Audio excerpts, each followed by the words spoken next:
ನಮಸ್ಕಾರ ವೀಕ್ಷಕರೇ.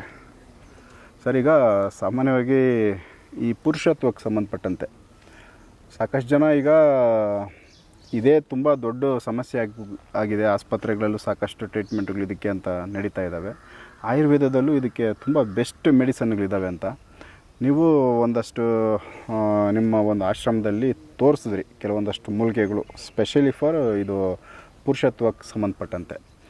ಸೊ ಈ ವಿಚಾರಗಳಲ್ಲಿ ಸಾಕಷ್ಟು ಜನಗಳಿಗೆ ಇದೊಂದು ಸಮಸ್ಯೆ ಐತೆ. ಇವುಗಳನ್ನ ಆಯುರ್ವೇದದಲ್ಲಿ ಯಾವ ರೀತಿ ಒಂದು ಸರಿ ಮಾಡ್ಕೋಬೋದು, ನಾರ್ಮಲ್ ಒಂದು ಒಳ್ಳೆಯ ಒಂದು ಜೀವನ ನಡೆಸ್ಕೊತ ಹೋಗ್ಬೋದು ದಾಂಪತ್ಯ ಜೀವನಗಳಲ್ಲಿ. ಸೊ ಇದು ಒಂದು ಸಮಸ್ಯೆ ಆಗೈತೆ. ಸೊ ಇದಕ್ಕೇನೆಲ್ಲ ನಿಮ್ಮಲ್ಲಿ ಒಂದು ಪರಿಹಾರ, ಯಾವ ಥರದ ಔಷಧಿಗಳು ನೀವು ಇಟ್ಟಿದ್ದೀರಾ ತಿಳಿಸ್ಕೊಡಿ ಸರ್. ಖಂಡಿತವಾಗ್ಲೂ ಸರ್, ನಾವು ಇದಕ್ಕೆ ವಜ್ರಕಾಯ ಚೂರ್ಣ ಅಂತ ಮಾಡ್ತೇವೆ ಸರ್. ಇದಕ್ಕೆ ಕಾಯ ಅಂದರೆ ಶರೀರ ಅಂತ, ವಜ್ರ ಅಂದರೆ ಅಷ್ಟು ಗಟ್ಟಿಮುಟ್ಟಾಗ್ತಕ್ಕಂಥ ಒಂದು ಶರೀರಕ್ಕೆ ಚೂರ್ಣ. ಅದು ಚೂರ್ಣ ಅಂದರೆ ಪೌಡ್ರು.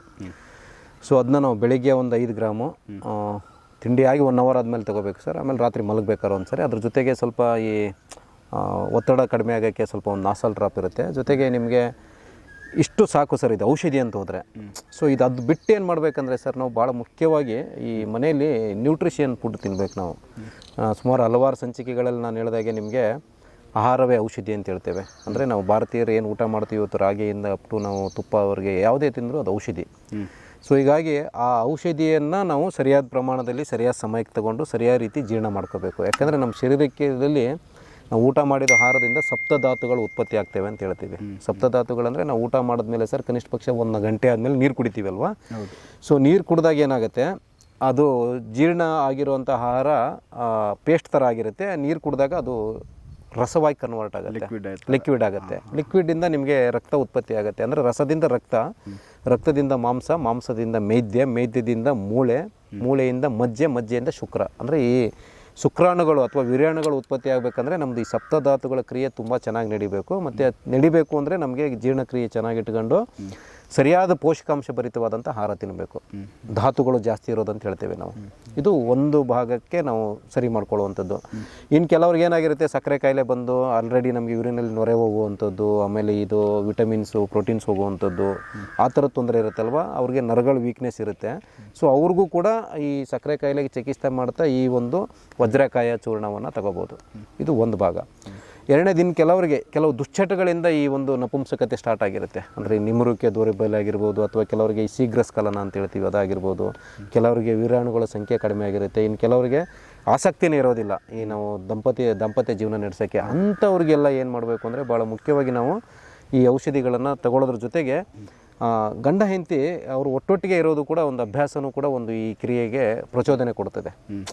ಭಾಳ ಮುಖ್ಯವಾಗಿ ಅವ್ರಿಗೆ ಆಸಕ್ತಿ ಹುಟ್ಟಬೇಕು ಅಂತಂದರೆ ಒಟ್ಟಿಗೆ ಇರಬೇಕು. ಸೊ ನೋಡಿ ಸರ್, ಏನಾಗ್ತದೆ ಹಳೆ ಕಾಲದಲ್ಲಿ ಏನಾಗೋದಂದರೆ ಗಂಡ ಹೆಂಡತಿ ಒಟ್ಟೊಟ್ಟಿಗೆ ಹೊಲದಲ್ಲಿ ಕೆಲಸ ಮಾಡ್ಬೇಕಾದ್ರೆ ಇವ್ರು ನೋಡೋರು, ಅವ್ರು ನೋಡೋರು, ಆವಾಗ ವಿನೋದವಾಗಿ ಮಾತಾಡೋರು, ಆ ಒಂದು ರಸಗಳಿಗೆಗಳನ್ನು ಅಗ್ಲತ್ ಕಳೀತಾ ಇದ್ರು. ಅದು ರಾತ್ರಿ ಒಂದು ಕಡೆ ಸ್ಟೋರ್ ಆಗಿ ಬ್ಲಾಸ್ಟ್ ಆಗುವಂಥದ್ದು, ಅಂದರೆ ಅದು ಕ್ರಿಯೆಗೆ ತೊಡಗ್ತಾ ಇತ್ತು. ಸೊ ಇವತ್ತು ಗಂಡ ಹೆಂಡತಿ ವರ್ಕಿಂಗ್ ಆಗಿದ್ದರೆ ಕೆಲವ್ರು ನೈಟ್ ಶಿಫ್ಟ್ ಇರುತ್ತೆ, ಹೆಂಡತಿ ಹಗಲತ್ ಕೆಲಸ ಮಾಡ್ತಾ ಇರ್ತಾಳೆ, ಅವ್ರು ಒಬ್ರಿಗೊಬ್ರು ನೋಡೋದೇ ಇಲ್ಲ, ವ್ಯತ್ಯಾಸ ಆಗಿರುತ್ತೆ. ಸೊ ಇದನ್ನೆಲ್ಲ ಸರಿ ಮಾಡಿಕೊಂಡು ನಮ್ಮದು ವಜ್ರಕಾಯ ಚೂರ್ಣಕ್ಕೆ ನಾವು ಭಾಳ ಮುಖ್ಯವಾಗಿ ನೋಡಿ, ನಾವು ಶತಾವರಿನ ಒಂದು 10% ಹಾಕ್ತೇವೆ. ಈ ರೀತಿ ಕಾಡಲ್ಲಿ ಸಿಕ್ಕಿರೋದಾಗಬೇಕಿದು. ಸೊ ಶತ ಅಂದರೆ ಏನು ಹೇಳಿ ಸರ್, ಇದು 100 ಅಂತ ಅರ್ಥ. ವರಿ ಅಂದರೆ ಹಡೆಯು ಅಂತ, ಅಂದರೆ 100 ಮಕ್ಕಳು ಹಡೆಯೋ ಶಕ್ತಿನ ನಮಗೆ ಈ ಒಂದು ಪುರುಷರಿಗೆ ಕೊಡುತ್ತೆ ಇದು. ಹಾಗೆ ನಿಮಗೆ ಹೆಣ್ಮಕ್ಳು ಗರ್ಭದಲ್ಲಿರುವ ಈ PCOD ಸಮಸ್ಯೆ ಆಗಿರ್ಬೋದು, ಅಥವಾ PCOS, ಅಥವಾ ಈ ಬಿಳಿ ಮುಟ್ಟು, ಕೆಂಪು ಮುಟ್ಟು, ಮತ್ತು ಗರ್ಭಾಶಯದಲ್ಲಿ ಕೆಲವರಿಗೆ ತುಂಬ ಏಜ್ ಆಗಿರುತ್ತೆ ಸರ್. ಈಗ 35 ವರ್ಷಕ್ಕೆ 30ಕ್ಕೆ ಮದುವೆ ಆಗ್ತಾಯಿದ್ದಾರೆ. ಹಳೆ ಕಾಲದಲ್ಲಿ ಒಂದು 16-17 ಆಗೋರು. ಸೊ ಆವಾಗ ಪುರುಷನೂ ಸಬಲರಾಗಿರ್ತಿದ್ದ. ಒಂದು 21-22 ವರ್ಷಕ್ಕೆ ಮಹಿಳೆಯೂ ಕೂಡ ಆರೋಗ್ಯವಾಗಿರ್ತಿದ್ರು. ಮಗು ತುಂಬ ಚೆನ್ನಾಗಿರ್ತಾಯಿತ್ತು. ಸೊ ಈ ಕೆಲವರೆಲ್ಲ 33 ವರ್ಷಕ್ಕೆ 32 ವರ್ಷಕ್ಕೆ ಮದುವೆ ಆಗ್ತಾರಲ್ಲ ಸರ್, ಅವ್ರಿಗೆ ವೀರ್ಯಾಣುಗಳ ಸಂಖ್ಯೆನೂ ಕ್ವಾಲಿಟಿ ಇರೋದಿಲ್ಲ, ಜೊತೆಗೆ ಅವ್ರಿಗೆ ಅಂಡಾಣುಗಳ ಸಂಖ್ಯೆನೂ ಕ್ವಾಲಿಟಿ ಇರೋದಿಲ್ಲ. ಸೊ ಅಂಥವರು ಕೂಡ ಇದನ್ನು ಬಳಸಿ ಅವರು ದಾಂಪತ್ಯ ಜೀವನಕ್ಕೆ ಒಂದು ಒಳ್ಳೆಯ ಇದು ಕೊಡ್ಬೋದು ಇದಕ್ಕೆ. ಸೊ ಇದು ಶತಾವರಿ, ಇದು ನಿಮ್ಗೊಂದು 10% ಆದರೆ, ಇನ್ನೊಂದು ಬಂದ್ಬಿಟ್ಟು ನಾವು ಈ ಒನಕೆ ಗಡ್ಡೆ ಅಂತ ಹಾಕ್ತೇವೆ ಸರ್. ಇದಕ್ಕೆ ಒನಕೆ ಗಡ್ಡೆ ಅಂತಂದರೆ ನಮ್ಗೆ ಪುರುಷರ ಜನನಾಂಗ ಒನಕೆ ಥರ ಆಗುತ್ತೆ ಅಂತ ಮೀನಿಂಗ್ ಅದು. ಸೊ ಹಾಗೆ ನಿಮಗೆ ಪುನರ್ನವ ಅಂತ ಹಾಕ್ತೇವೆ. ಕೆಲವು ಸಕ್ಕರೆ ಕಾಯಿಲೆ ಬಂದಿರೋರಿಗೆ ಅಥವಾ ನರಗಳ ವೀಕ್ನೆಸ್ ಆಗಿರುತ್ತಲ್ಲ ಅಂಥವ್ರಿಗೆ ಕೂಡ ಹೆಲ್ಪ್ ಆಗುತ್ತೆ. ಈ ಶೀಘ್ರಸ್ಖಲನ ಆಗುವಂಥವ್ರಿಗೆ ಹೆಲ್ಪ್ ಆಗಲಿ ಅಂದ್ಬಿಟ್ಟು ನಸ್ಕುನಿ ಬೀಜ ಅಂತ ಬರುತ್ತೆ ಸರ್. ನಾವು ಅದಕ್ಕೆ ಕಪ್ಪುದು ಬಳಸ್ತೇವೆ.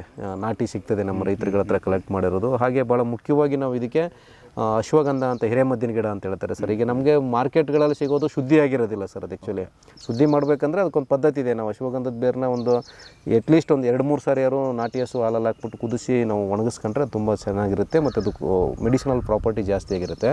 ಹಾಗೆ ನಾವು ವಿಷಮಿಷ್ಟಿ ಬೀಜ ಅಂತ ಬಳಸ್ತೇವೆ ಸರ್. ಇದು ತುಂಬ ವಿಷಮಿಷ್ಟಿ ಅಂತ ವಿಷಾನೇ ಇದೆ ಅದರಲ್ಲಿ, ಬಟ್ ಇದು ವಾತನಾಶಕ ಮತ್ತು ನರಗಳಿಗೆ ತುಂಬ ಬಲ ಕೊಡುವಂಥದ್ದು.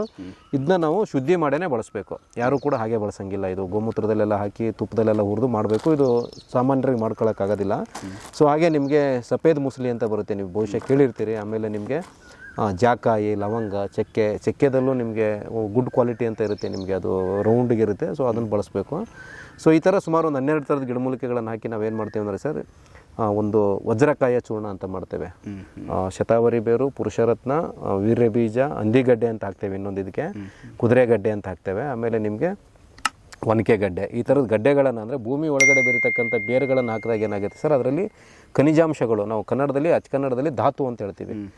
ಸೊ ಧಾತುನ ಪುಷ್ಟಿ ಮಾಡ್ತೇವೆ ಅವೆಲ್ಲ. ಸೊ ಅದ್ರ ಜೊತೆಗೆ ನಾವು ಹೇಳಿದಾಗೆ ತುಪ್ಪ, ದೇಶಿ ಹಸುವಿನ ಹಾಲು, ಆಮೇಲೆ ನಾವು ಒಳ್ಳೆಯ ಆಹಾರ ಪದ್ಧತಿನ ಮಾಡ್ಕೊಂಡ್ರೆ ಖಂಡಿತವಾಗ್ಲೂ ಈ ಶೀಘ್ರ ಸ್ಖಲನ ಆಗಿರ್ಬೋದು, ಕೆಲವ್ರಿಗೆ ಸರಿಯಾಗಿ ಆಸಕ್ತಿ ಇಲ್ಲದೆ ಇರುವಂಥದ್ದಾಗಿರ್ಬೋದು, ಅಥವಾ ನಿಮುರುಕೆ ದೌರ್ಬಲ್ಯ ಆಗಿರ್ಬೋದು, ಅಥವಾ ವೀರಾಣುಗಳ ಸಂಖ್ಯೆ ಕಡಿಮೆಯಾಗಿ ಕೆಲವ್ರಿಗೆ ಮಕ್ಕಳಾಗ್ತಾ ಇರಲ್ಲ ಅಂಥವ್ರಿಗೆ ಆಗಿರ್ಬೋದು, ಈ ವಜ್ರಕಾಯ ಚೂರ್ಣ ಜೊತೆಗೆ ಕೆಲವು ಮನೆ ಮದ್ದುಗಳಿರ್ತವೆ. ಉದಾಹರಣೆಗೆ ನಾನು ಹೇಳಿದೆ, ನಾವು ಸಪ್ತಧಾತುಗಳಲ್ಲಿ ಶುಕ್ರ ಧಾತು ತುಂಬ ಚೆನ್ನಾಗಿರ್ಬೇಕಂದ್ರೆ ಮಧ್ಯ ಧಾತು ಚೆನ್ನಾಗಿರಬೇಕು. ಮಧ್ಯ ಧಾತು ಚೆನ್ನಾಗಿರಬೇಕು ಅಂದರೆ ಮೂಳೆ ಧಾತು ಚೆನ್ನಾಗಿರಬೇಕು ಸರ್. ಮೂಳೆ ಧಾತು ಚೆನ್ನಾಗಿರ್ಬೇಕಂದ್ರೆ ನಿಮಗೆ ಕೊಬ್ಬು ಧಾತು ಚೆನ್ನಾಗಿರಬೇಕು. ಮೈದ್ಯ ಅಂತ ಹೇಳ್ತೀವಲ್ಲ, ಕೊಬ್ಬಿನಂಶ ಇರೋದು, ಹಾಲು, ಮೊಸರು, ಬೆಣ್ಣೆ, ತುಪ್ಪ, ಶುದ್ಧವಾದ ಗಾಣದೆಣ್ಣೆ, ಬಾದಾಮಿ, ಗೋಡಂಬಿ ಇವೆಲ್ಲ ತಿಂತಾರಲ್ಲ ಸರ್, ಅದೇ ಉದ್ದೇಶ ಇರೋದು. ಸೊ ಇವನ್ನೆಲ್ಲ ನಾವು ಸೈಂಟಿಫಿಕ್ಕಾಗಿ ತಿಳ್ಕೊಂಡು ನಾವು ಅದನ್ನ ಅನುಸರಿಸ್ಕೊಂಡಾಗ ಏನಾಗುತ್ತೆ, ನಮ್ಗೆ ಖಂಡಿತವಾಗ್ಲೂ ಈ ಒಂದು ಪುರುಷರ ಜನನಾಂಗದ ಎಲ್ಲ ಕಾಯಿಲೆಗಳಿಗೂ ಕೂಡ ಈ ಒಂದು ವಜ್ರಕಾಯ ಚೂರ್ಣ ಅದ್ಭುತವಾಗಿ ಕೆಲಸ ಮಾಡ್ತದೆ ಸರ್. ಸೂಪರ್. ಸೊ ವೀಕ್ಷಕರೇ, ಇದು ಸಾಮಾನ್ಯವಾಗಿ ಎಲ್ಲ ಕಡೆ ಈಗ ಇತ್ತೀಚಿನ ದಿನಗಳಲ್ಲಿ ಸಾಕಷ್ಟು ಕೇಸುಗಳು ನಾವು ಆಸ್ಪತ್ರೆಗಳಲ್ಲಾಗ್ಬೋದು, ಇಲ್ಲ ನಾಟಿ ನಮ್ಮ ಆಯುರ್ವೇದಿಕ್ ವೈದ್ಯರ ಹತ್ರ ಆಗ್ಬೋದು, ಈ ಒಂದು ಸಮಸ್ಯೆಗೆ ಸಂಬಂಧಪಟ್ಟಂತೆ ಸಾಕಷ್ಟು ಜನಗಳು ಔಷಧಿಗಳು ತೊಗೊತಾ ಇದ್ದಾರೆ, ಟ್ರೀಟ್ಮೆಂಟ್ ತೊಗೊತಾ ಇದ್ದಾರೆ. ಕಾರಣ ಇಷ್ಟೇ, ಇವತ್ತಿನ ಲೈಫ್ ಸ್ಟೈಲ್ ಹಂಗಾಗಿದೆ. ಒಂದು ರೀತಿ ಮೈ ಕಷ್ಟಪಟ್ಟು ದುಡಿಯೋ ಥರದ್ದು ನಮ್ಮ ಜೀವನಗಳಿಲ್ಲ, ಸಲೀಸಾಗಿ ಜೀವನಗಳು, ಆಹಾರ ಪದ್ಧತಿ ನಾವು ತಿಂತಾ ಇರೋದು ಕ್ವಾಲಿಟಿ ಇಲ್ಲದೆ ಇರೋ ಫುಡ್ಡು. ಸೊ ಇವೆಲ್ಲನೂ ಒಂದು ರೀತಿ ಕಾರಣ ಅಂತ ನಾವು ಹೇಳ್ಬೋದು. ಸೊ ಅದಕ್ಕೋಸ್ಕರನೇ ಇದಕ್ಕೆ ಅಂತ ಸ್ಪೆಷಲಾಗಿ ಒಂದಷ್ಟು ಔಷಧಿ, ಸೊ ಯಾಕಂದರೆ ಪುರುಷತ್ವನ ವೃದ್ಧಿ ಮಾಡೋ ಥರದ್ದು ಕೆಲವು ಔಷಧಿಗಳನ್ನ, ಸೊ ಈ ಥರದ್ದೊಂದು ಆಯುರ್ವೇದಿಕ ಪಂಡಿತರು, ಸೊ ಇವುಗಳಲ್ಲಿ ಅವ್ರಿಗಿರೋ ಒಂದು ಅನುಭವ, ಒಂದಷ್ಟು ಔಷಧಿಗಳನ್ನ ತಯಾರು ಮಾಡಿ ಇಟ್ಕೋತಾರೆ. ಸೊ ಈ ಒಂದು ಸಮಸ್ಯೆಗಳು ಯಾರಿಗಿರುತ್ತೋ ಅವರು ಆ ಔಷಧಿಗಳನ್ನ ಬಳಸ್ಕೊತಾ ಸೊ ಅವ್ರ ಜೀವನನ ಸರಿ ಮಾಡ್ಕೋಬೋದು ಅಂತ ವಿಚಾರ ತಿಳಿಸ್ತಾ ಇದ್ದೀವಿ. ಸೊ ಇದೇ ಥರದ್ದು ನೆಕ್ಸ್ಟ್ ಇನ್ನೂ ಬೇರೆ ವಿಚಾರಗಳನ್ನ ನಾನು ನೀಲಕಂಠ ಅವ್ರ ಹತ್ರ ಮಾತಾಡ್ತಾ ಹೋಗ್ತೀನಿ. ಅವಶ್ಯಕತೆ ಇರೋರಿಗೆ ಈ ವಿಡಿಯೋಗಳನ್ನ ಶೇರ್ ಮಾಡಿ ಅಂತ ಕೇಳ್ಕೊತೀವಿ. ನಮಸ್ಕಾರ.